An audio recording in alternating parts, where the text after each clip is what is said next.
Another Air Max City Pack coming around the corner. This time it's 4 cities from the US of A. We've got Atlanta, Los Angeles, New York, and this shoe right here today is the Chicago from those 4. But I've seen 4 shoes, there might be more, but I think it's 4 shoes coming from this city pack. I'm choosing this I'm choosing this Chicago Air Max 90, and it was the New York City 95s that was sort of, weighing up which one to go with. But there's another 95 coming out that I want to look at that's got nothing to do with this city pack. This is more a country shoe, not a city shoe. So I thought, which one will I go for? I'll go for those Air Max 90s because they're cool anyway, but there are certain things about the shoe that I just wish were ever so slightly different. We'll get into that today as we take a close-up look at the upcoming release of the Nike Air Max 90 Chicago.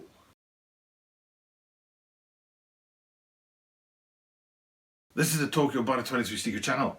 Tokyo Bada 23 Sneaker Channel です。毎日アップするので、毎日見てください。Every single day from Tokyo, Japan, I bring content about upcoming sneaker releases, sneaker news, and sneaker reviews. And today, what's in the spotlight is the Nike Air Max 90 and its 31st anniversary year. Last year was all about the 30th anniversary year of the Air Max 90s, and here we are in 2021 celebrating the 31st anniversary year. And they come along with a city pack that is many different Air Max 90s. I can't remember what the other. I know there's an Air Max 95, like I said, for New York City, and then 2 more, one for Atlanta and one for Los Angeles. But it's this one, the Air Max 90s, that we're focused in on for Chicago. And I said at the top of this video that there's just one detail on these guys that I wish was different, and that one detail is they're just too red. Now I understand why they're red. I know there's a big history of red in Chicago, especially when you think about the Chicago Bulls basketball team being a very red uniform, but that Chicago Bulls basketball team red uniform also has hits of black and white on it,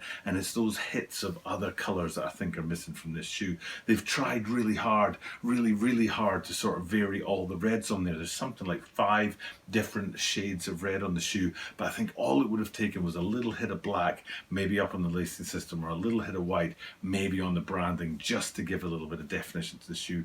But that aside, is a triple red to take something out of the Adidas line. And usually, any shoe that's red and heavily red does really well. I'm putting my money on these guys doing really well. I think people will be interested in them because they're triple red, and I think they'll be interested in them because of that whole Chicago theme which runs through the shoes. Sometimes sort of implicitly, so with just that kind of hints to Chicago, and sometimes explicitly with stuff that's right in your face. And we'll get into all that today as we have a look at the shoe. First things first, I'm going to take a look down at the toe box, and I can ask your opinion on this. Tell me if you agree or disagree. But what I'm looking at in the toe box here is that the panel itself is leather, and then the overlays that wrap around that are in the synthetic material. I'm not entirely sure what it is, but the point for me is that usually, in my opinion, when it comes to Air Max 90s, especially standard, it would be the other way around, and that panel on there would be in a synthetic material, for example mesh, and then the overlays wrapping around it would be in leather. Now that's just my impression, that's my take, my feel when it comes to Air Max 90s. You might have a difference of opinion, which I'd love to hear in the comments down below. So tell me if you agree that this inverted toe, and it's not just a toe, it's the materials in many places in the shoe, is a unique design element to these guys, or if it's something that happens more often than I know about, and you're going to tell me that in the comments down below. But for sure, a good place to start this video is on that right there with that leather toe panel, and then the synthetic wraparound that goes around the front end of this shoe.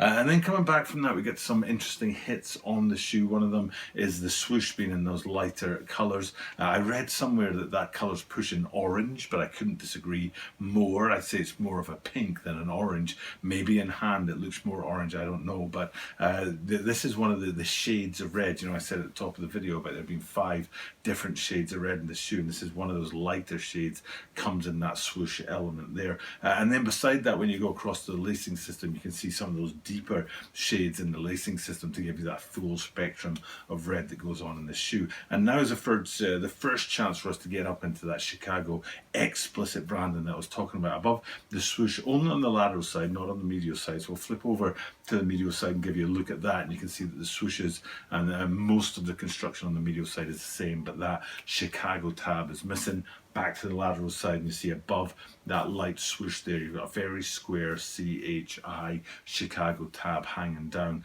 to give you that explicit in your face Chicago branding, which I find only happens in one other place in the shoe, which is on the insole. So let's go and have a look down onto the insoles, and you can see that Chicago branding on the inside. There's quite it's a robust, can we say that, quite an extensive piece of branding on the insole of these guys, not your standard Swoosh or Nike Air branding in there, but some heavy Chicago branding going on.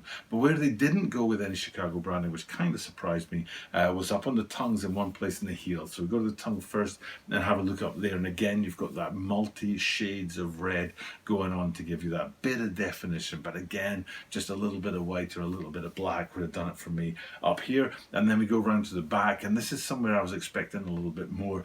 It's very standard branding on the back for Nike Air Max 90s. This is what you see on just about every Nike Air Max 90 except the ones that push it and push it to the limit, and they have a different design on the back here. For example, the Undefeated had the Undefeated branding on the back instead of the standard Air Max 90 branding, and this is where I was looking to see a bit more Chicago. It would have been great, just like the Chicago Jordan 3s had two variants, one with, I think it was a Jumpman with Air below, and the other one a Jumpman with CHI for Chicago below. And I was looking for that CHI branding on the back of these guys because I just didn't think there was enough explicit Chicago branding on the shoe.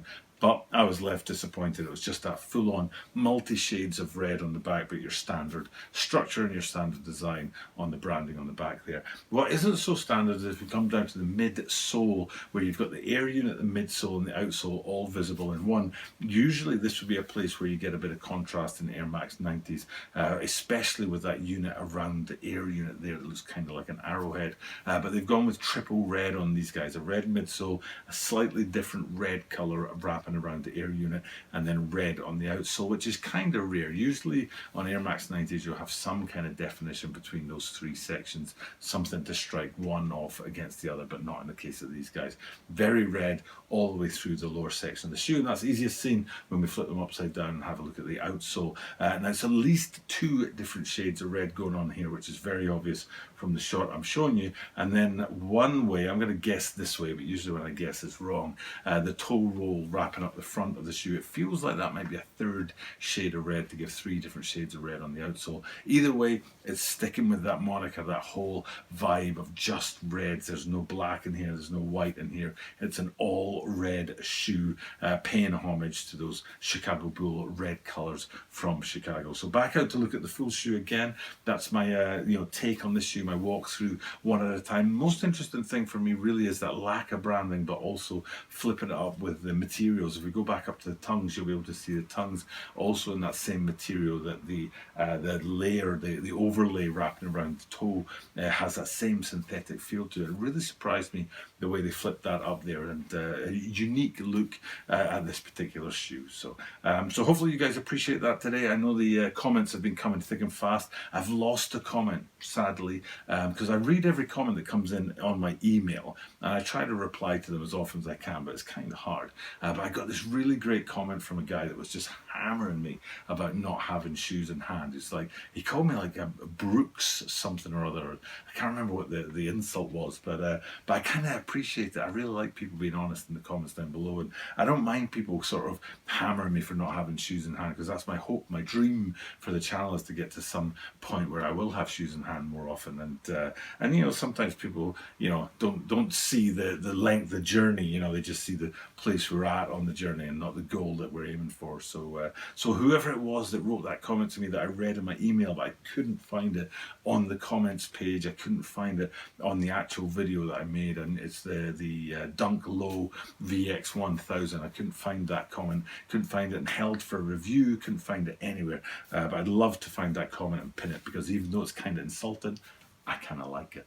But with that being said, it's time for me to sign off. Another shoe not in hand, because it's a journey, as we say. It's a work in progress here at the Tokyo Butter 23 Sneaker Channel, and we're going to keep on working and keep on being in progress. And because I'm going to keep on doing that every single day, that means that you are guaranteed to see me tomorrow.